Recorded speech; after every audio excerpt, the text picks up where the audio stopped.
Hey Pottery peeps! So got a kiln opening today.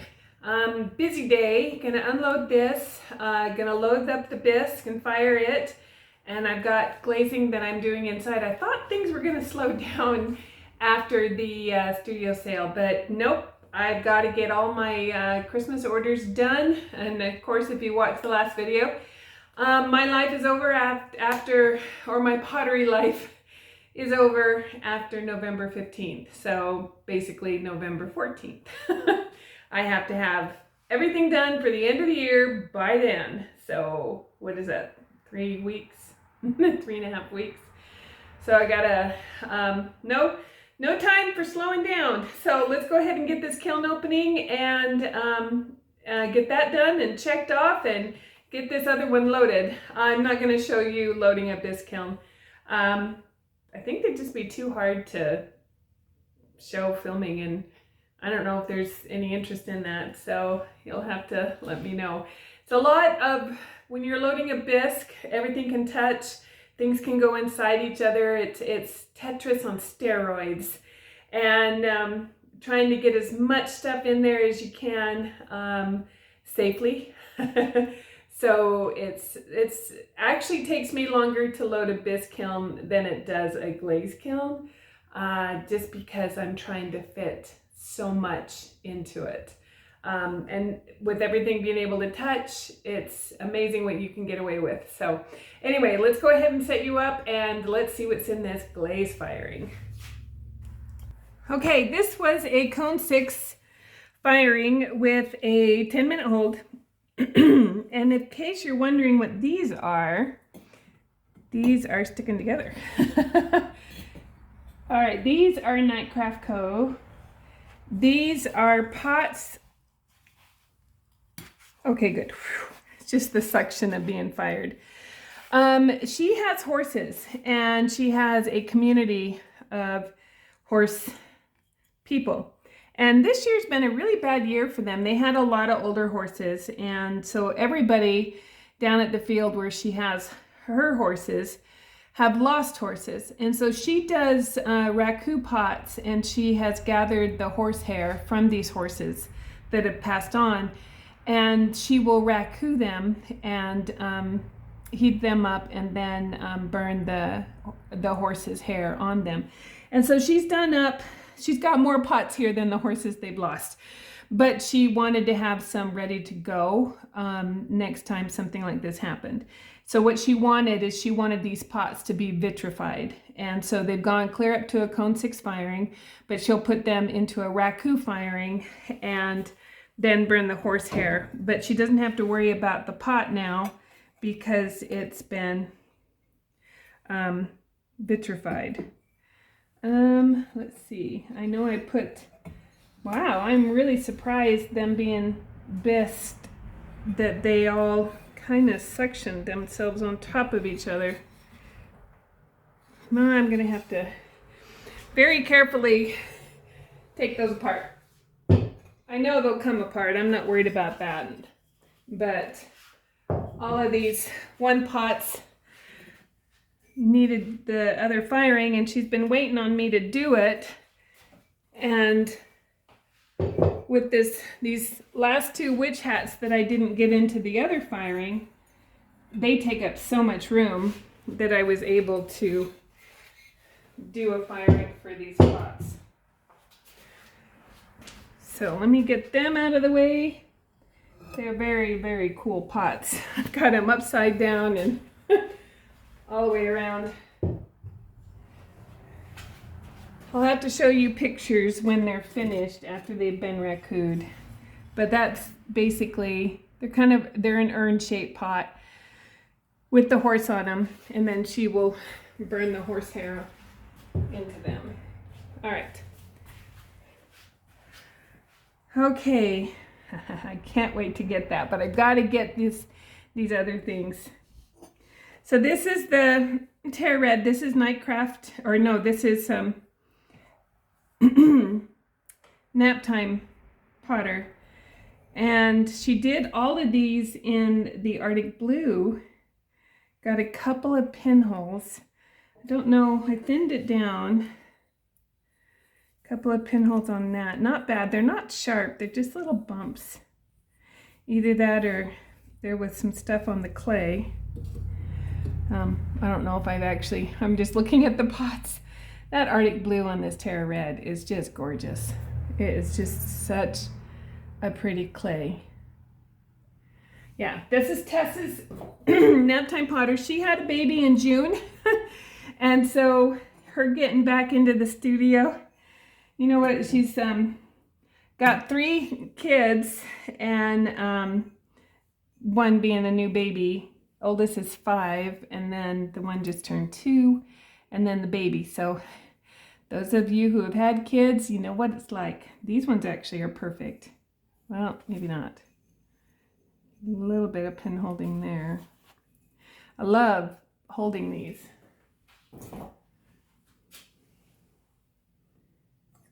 All right. Put this one up on a stilt.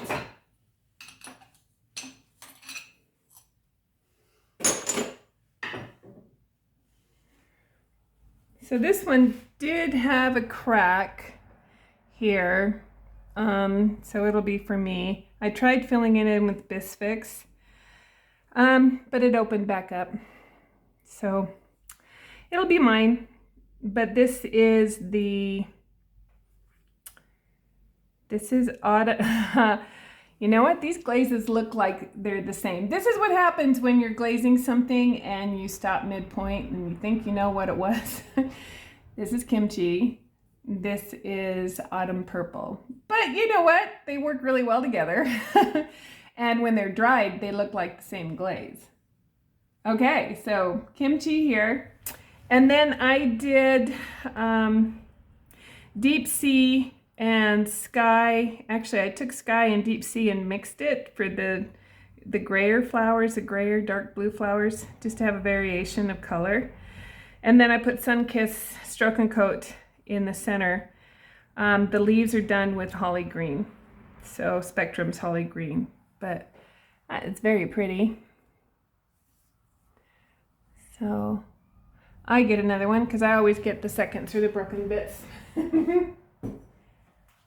So it'll go in my garden. This I'm not going to show because I've got a class coming out on it. So I know that's horrible of me, isn't it? Oh, what the heck. It's cute. So we're going to be doing nativities soon. So I'll show you how to do those. So this is one of the hats I did with colored slip. I put my colored slip over this whole hat, and then did the black underglaze, and I did silk screens on it. There's a raven, some spiders, a couple of spiders, and a skull. And then I've got a bat that I put on the brim or the band. It turned out cool. So one, and then this one will also get a charm. I don't know if you can see. So I'll put a charm on that.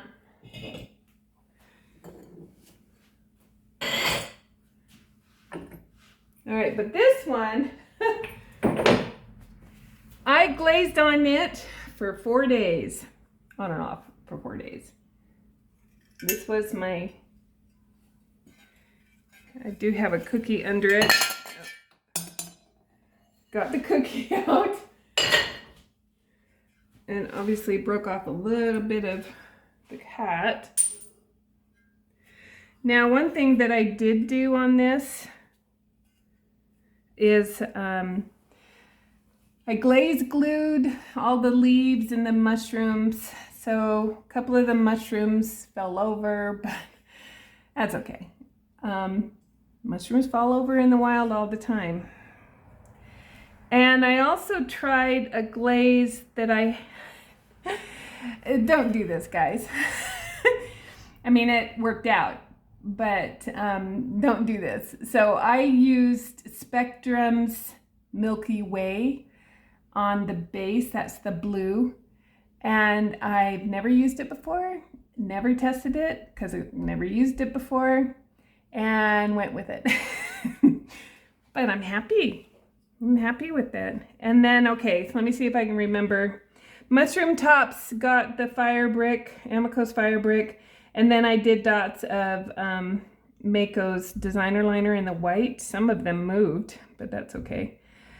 This is Grape by Opluence. And then on the leaves, I just blended Cinnabar, Orange Gloss by Mayco, and the Grape by Opluence on the purple leaves. I did throw in with the purple, I did throw in Mayco's Woodland Green, but I don't really see it showing up. That Grape is really cool. I need to play with it some more. And then the Salmon Chino by Specrum for this. And this is done on the speckled clay. And then the tree was done in Coyote's Root Beer. So a lot of different glazes represented there. But I absolutely love it. Love it. And I do have a charm for this one too. It's kind of hard to really see it all in on the stems. I did Macadamia by Mayco, and it showed specks because of the clay. It's kind of cool. So, all right, so I'll take pictures of that and show you that, but I am very happy with that. This is Nightcraft Co. She's done, this is Porcelain, and she's done clear on the outside, a black, actually she did clear glaze over the white, and black underglaze on the Pegasus, and then speckled cottontail stroke and coat on the inside. Very nice mug.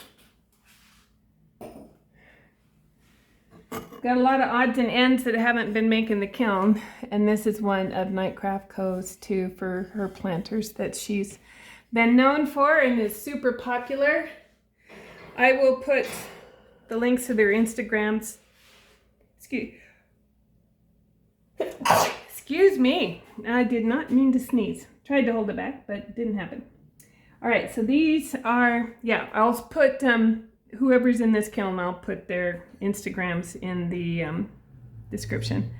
This is Naptime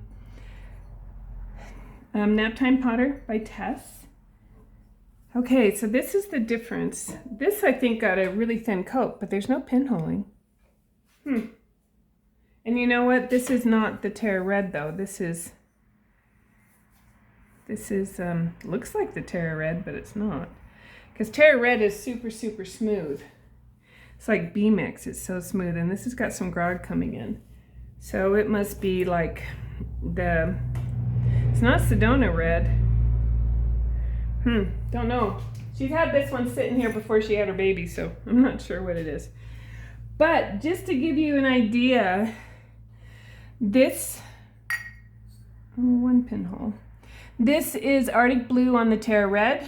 This is Arctic Blue on B-Mix. So, very nice glaze.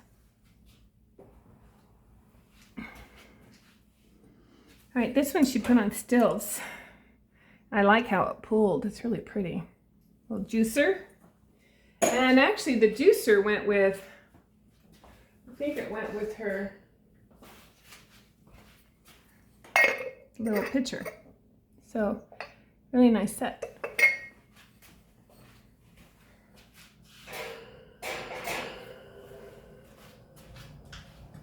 Another one with the Arctic Blue on the B-Mix.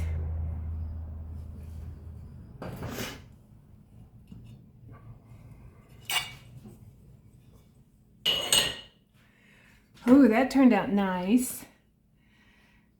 That turned out very nice. What did I do? Okay, Oribe on the inside. And then I did Cinnabar on the outside. and then I overlap the cinnabar on the edge. Well, that's a winner. And this is the speckled buff. Oh, that's pretty. That turned out super, super pretty.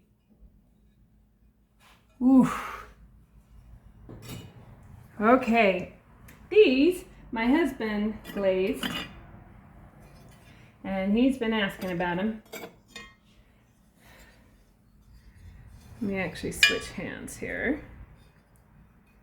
I have no idea what he did. I put glazes in front of him and told him to go for it. So I know that this is the mulberry, and I know he used Sky, and he used some of the True Celadon, and then I have no idea what else he did. But very good. He did a good job, especially when I didn't have to tell him, because a lot of times when he glazes for me, he doesn't pick any glazes. He just, I have to tell him every little bit, every little piece, what to glaze, or, you know, if there's, he does a lot of fairy houses, and so every flower, every leaf, every stem, I have to set him up. I mean, he does it, and he likes to do it, but this time I put glazes in front of him, and I said, these are all yours. You decide what you want to do. So he did a good job. So as I'm unloading this kiln, I've been keeping an eye on her. She's got a web, obviously, behind my kiln shelves. This is a Black Widow, in case.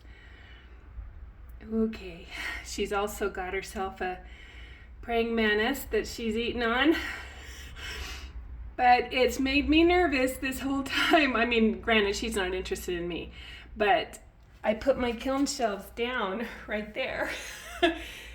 And so, I mean, I am standing right here. And she is right there. Ooh! So I'm a firm believer. I mean, I don't like spiders in my house, but this is the kiln room. It's the garage. So I'm a little bit more lenient here. She's gone back behind there. A little bit of nature going on. Welcome to fall. They're all trying to find some shelter. Okay. So these are Nightcraft Co. And she's done these with the black underglaze and clear, and also silk screening. She silk screened the hands.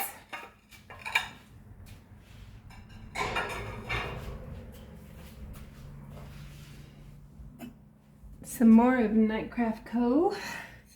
And this is a cat dish. And this is for another one of her planters. The planters got fired, but the bases never did. And this is a test. I wanted to see what the cream was going to do on this ornament. I have another ornament that I've glazed the same way. I love the way the cream covers darker clays, but I also wanted to see what would happen with the specks. So this was a test fire. But yeah, that works. And this is really a fun project. So I'm gonna get these shelves out and show you the others. Okay, so we had, well actually, let me get these guys out first and I will explain these.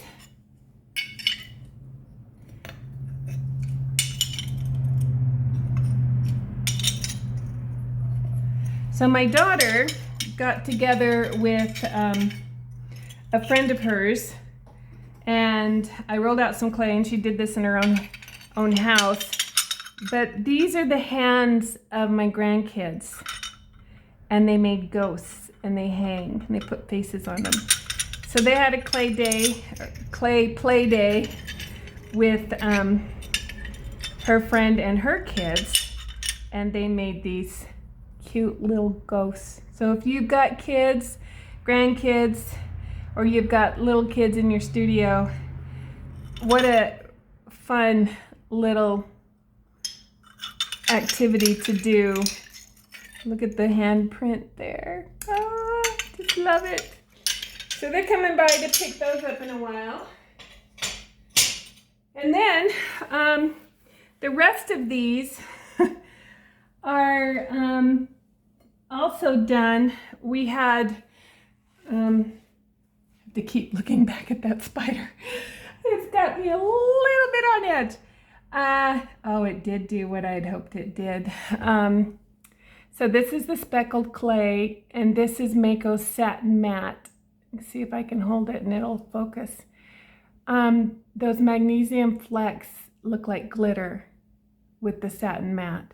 Actually, it does it with the gloss glazes too, but I've only noticed it really doing it with the dark colors like the black.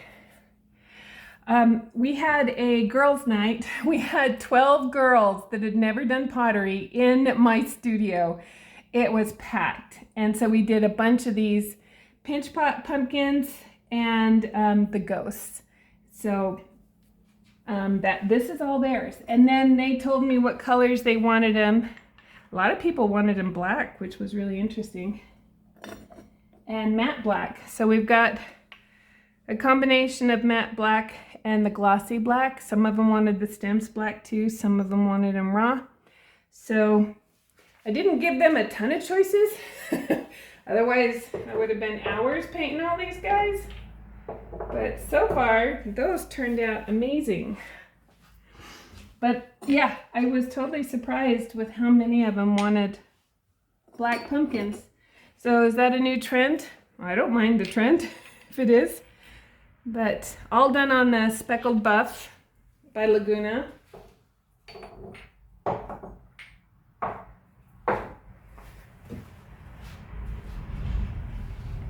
Let me get all the black ones out.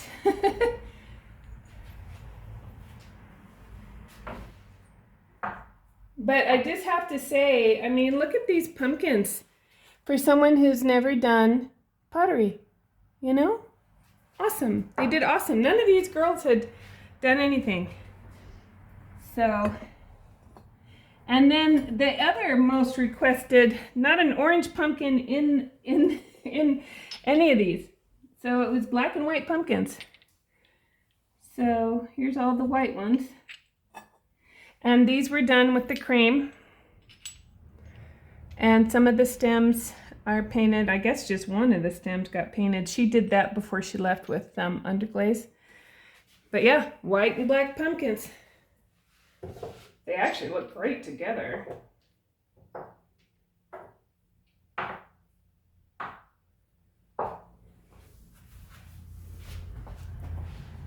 And then one of them just wanted them plain. She just wanted no glaze.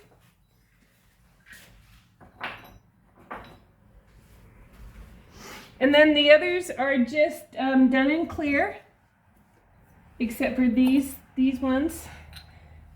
These are just little kid ghosts, and she wanted them to look like they were sheets. And so she did hearts and dots. The yellow flower didn't quite turn out, but she did them with the underglazes and then just a clear over the top. And then all the other ones are just done with clear. Woo. So a bunch of these fun little ghosts that you can put tea lights or fairy lights under. They're just fun. Super easy to make. We just cut a big circle and then they just formed it, you know. That's all. But all right, so these are all pretty much the same. I am going to just might leave those in there. This Charlotte over here is making me really nervous. Black widows are just one thing I don't want to mess with. My grandkids were still here, she'd be dead already. But I'll just let that's a husband job, don't you think? The little spiders, I just get a cat and show the cat, the spider. If it's in the house, it's fair game. Otherwise, I just pretty much leave them alone, but black widows are a little bit, that makes me nervous. So I'm going to take pictures of all of this and show you not a lot. I mean, I did have some stuff in there that was mine, of course, but it was the really big, tall stuff, so it took up a lot of room. And then, yes, don't forget, it is 6 p.m. Mountain Standard Time. I'm going live with Sharon Hoppy on YouTube and Facebook. And we are revealing the thing we've been collaborating on for the last little while. And super, super, super excited. So that will be Saturday, 6 p.m. I will probably do some other reminders on Instagram and Facebook. I don't know if I can do reminders on YouTube. Maybe. I guess I get to learn. Always learning. Who said you were ever out of school, right? Okay, I'm gonna go take pictures and hope you can get muddy. That's exactly what I'm doing after this. I've got Christmas orders I've got to do. And I'm super excited about these mugs that I'm making for Lynn. I think I'm actually gonna film a little bit of it because I think it's a great idea for doing custom mugs for Christmas that aren't too hard, you know, but I think they're gonna be a big hit. I mean, anytime I want to make them for me and my family, that's usually an indication that I think they're going to be a big hit. So maybe I'll film that too. Who knows? I got a lot of videos to film if I'm going to have surgery. So, okay, I'll let you go. I'm going to go take pictures, get started, have more coffee. Got a big day. So go get muddy. Ooh.